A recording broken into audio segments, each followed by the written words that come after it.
మీ car కి best ceramic coating premier care అపెక్సర్ car detailing studio for contact.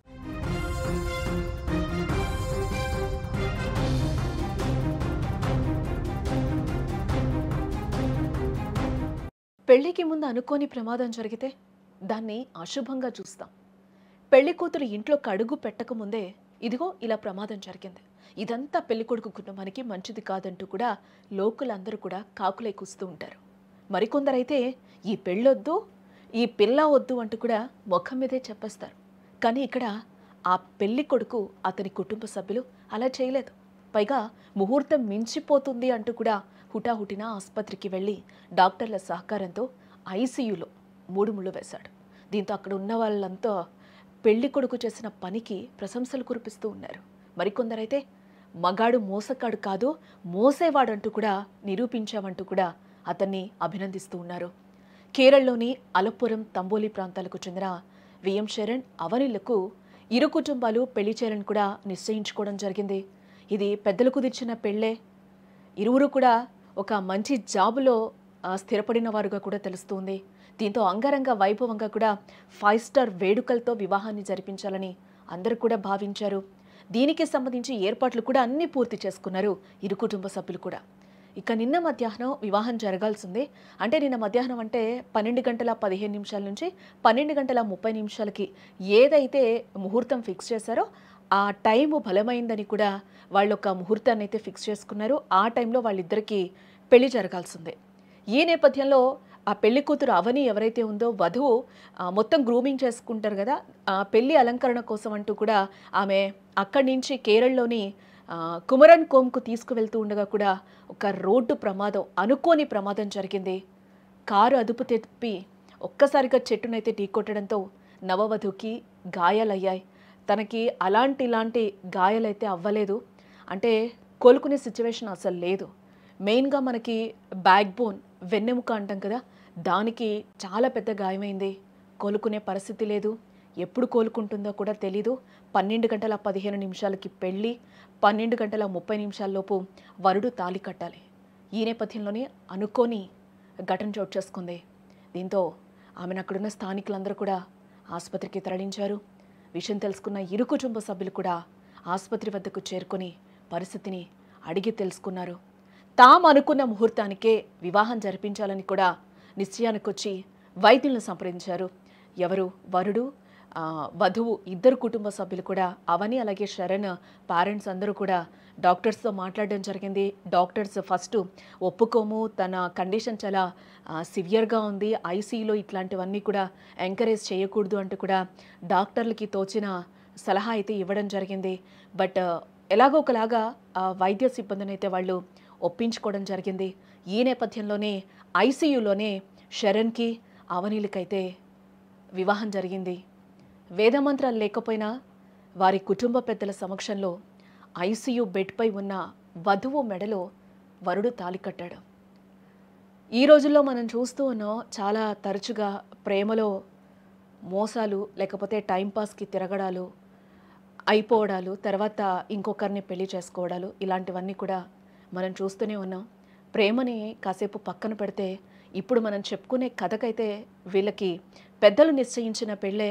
అనుకోకుండా కూడా వాళ్ళు కలిశారు, వాళ్ళకి కుటుంబ సభ్యులు పెళ్ళినైతే నిశ్చయించారు. ఈ నేపథ్యంలోనే పెళ్ళి జరగాల్సి ఉండగా కూడా అనుకోకుండా ఒక యాక్సిడెంట్ అయిపోయింది. నేను ఇంతకుముందు మీకు స్టార్టింగ్లో చెప్పినట్టు ఏదైనా పెళ్లికి ముందు ఎవరికి ఏం జరిగినా కూడా ఇటు వధువు కుటుంబంలో అవ్వచ్చు, ఇటు వరుడు కుటుంబంలో అవ్వచ్చు, ఏదైనా జరిగితే అది సూచకంగా కూడా భావించరు. ఏదో అశుభం జరుగుతుంది అంటూ కూడా అందరూ అనుకుని పెళ్ళిళ్ళు కూడా చాలా వరకు తెగదెంపులు కూడా చేసుకునే సిచ్యువేషన్స్కి వచ్చేస్తూ ఉంటాయి. ఇలాంటివి మనం చూస్తుంటాం. చాలా వరకు కూడా మనం సమాజంలో బతుకుతున్న చుట్టుపక్కల వాళ్ళకి కావచ్చు, ఎవరికొకరికి ఇలాంటి సిచ్యువేషన్స్ జరుగుంటాయి, మనం చూస్తూనే ఉంటాం. కానీ ఇక్కడ శరణ్ అయితే మగాడు మోసగాడు కాదు, ఒక బాధ్యతను మోసేవాడు అంటూ కూడా ఇక్కడ ఈ కథలో అయితే నిజంగా అది ప్రూవ్ అయిందని కూడా చెప్పుకోవచ్చు. ఆ అమ్మాయికి ఎప్పుడు తను ఇంటికి వెళ్తుందో కూడా తెలియని సిచ్యువేషన్, అత్తగారి ఇంట్లో ఎప్పుడు తనకి వైఫ్గా అడుగు పెడుతుందో కూడా తెలీదు. ఒక వెన్నుపూసకి, వెన్నెముకకి ఒక గాయమైంది అంటే కూడా అది నిజంగా కోలుకోలేంది. ఒకవేళ కోలుకున్నా కూడా అది పర్మనెంట్ ప్రాబ్లంగానే చూస్తూ ఉంటారు. ఎందుకంటే నార్మల్‌గా సర్జరీస్ అయినా కూడా వెన్నెముకకి డాక్టర్స్ యూజువల్‌గా దాన్ని ప్రిఫర్ చెయ్యరు. దాన్ని అలాగే ఉంచడం బెటర్ అని అంటారు. ఎందుకంటే సక్సెస్ రేట్ చాలా తక్కువ కాబట్టి. ఈ నేపథ్యంలో వధువు అవనికి ఎన్నో ఆశలతో చాలా అందంగా తయారయ్యి అంటే పెళ్ళంటే ఒక కీలక ఘట్టం కదా! ఆ అమ్మాయికి కూడా ఎంతో ఆనందంతో తన లైఫ్‌ని ఊహించుకుంటూ కూడా ఈరోజు పెళ్లి పందిరిలో చాలామంది వస్తూ ఉంటారు అంగరంగ వైభవంగా. ఆ పెళ్లిలో నేను మెరిసిపోవాలి, అందరూ చూసి నన్ను మురిసిపోవాలి అన్నట్టు కూడా తను రెడీ అవ్వడానికి వెళ్తూ ఉంది. ఈ నేపథ్యంలోనే అనుకోని ఘటన. ఈ ఘటనలో పర్మనెంట్‌గా తను బెడ్‌పై ఉంటుందో, లేసొస్తుందో కూడా తెలియని సిచ్యువేషన్‌లో వెన్నెముకకి చాలా పెద్ద గాయమైందని కూడా డాక్టర్స్ చెప్పారు. బట్ ఇక్కడ శరణ్ ఇవన్నీ చూస్తూ కూడా అంటే నార్మల్‌గా ఇప్పుడు ఇక్కడ మనం సింగ్ చేసుకుంటే ఇది ఏదో అశుభం అంటూ కూడా ఆపేసుకుంటారు పెళ్ళిళ్ళు. బట్ ఇక్కడైతే వీళ్ళు ఇలా చేయలేదు. శరణ్‌కి నిజంగా హ్యాట్స్ ఆఫ్ చెప్పాల్సిందే ఏమో. ఆ అమ్మాయి బెడ్ మీద నుంచి లేవదు, ఎప్పుడొస్తుందో తెలీదు. బట్ ఆ అమ్మాయే నా వైఫు, జీవితాంతం తినతోనే కలిసి ఉండాలి అని చెప్పి ఈరోజు ఆ బెడ్ మీద తను తాళి కట్టిన పరిస్థితి. నిజంగా శరణ్‌కి హ్యాట్స్ ఆఫ్ చెప్పాల్సిందే. ఏమవుతుందో తెలీదు. ఆ అమ్మాయి ఉంటుందా? లేకపోతే ఆ అమ్మాయి బెడ్ మీదే ఉంటుందా? చాలా క్రిటికల్ కండిషను. ఆ అమ్మాయి స్పృహలో కూడా లేదు యాక్చువల్‌గా. మీరు వీడియోలో కూడా చూడొచ్చు. తను అదే బాధతో అక్కడ కడుతూ ఉన్నారు. వాళ్ళ పేరెంట్స్ కూడా దీనికి సపోర్ట్ చేయడం అన్నది చాలా మనం గ్రేట్ థింగ్‌గా కూడా ఇక్కడ చూడాలి. ఎందుకనంటే అక్కడ మనకి కనిపించే విజువల్‌ని బట్టి చూస్తే ఆ అమ్మాయికి ఏమాత్రం కూడా అక్కడ స్పృహ లేదు. ఆ అమ్మాయికి తాళి కట్టి నుదుటి మీద బొట్టు పెట్టాడు శరణ్. తనతోనే నా లైఫ్ అని కూడా తను ఊహించుకున్నాడు కాబట్టే ఈరోజు ఆ అమ్మాయికి తాళి కట్టగలిగాడేమో. తనని నేను చూసుకోగలుగుతానన్న ధైర్యంతోనే తను ఈరోజు ఆ అమ్మాయికి మూడు ముళ్ళు వేసినట్లుగా కూడా కనిపిస్తూ ఉంది. ఎస్, అవని తొందరగా కోలుకోవాలని మనం కూడా కోరుకుందాం. అందరు ఆడపిల్లల్లాగా అందరు అబ్బాయిలకు కూడా పెళ్ళి అనంటే నా వైఫ్ ఇలా ఉండాలని కూడా చాలామంది కోరుకుంటూ ఉంటారు. ఈ టైంలోనే అనుకోకుండా ఇది జరగడం చాలా దురదృష్టకరంగా భావించాలి. బట్ అవని కూడా చాలా అదృష్టవంతురాలని కూడా చెప్పాలి. ఎందుకు అనంటే ఇక్కడ శరణ్ వదిలేయకుండా పెళ్లి పీటల దాకా వచ్చిన పెళ్ళిని ఆ అమ్మాయికి అనుకోని కారణంగా గాయాలయ్యి ఒక యాక్సిడెంట్లో ఆ అమ్మాయి వెన్నెముక పూర్తిగా కోలుకోలేని సిచ్యువేషన్లో ఉన్నప్పుడు డాక్టర్స్ కూడా చెప్పారు ఇది నయం చేయొచ్చు అని కూడా.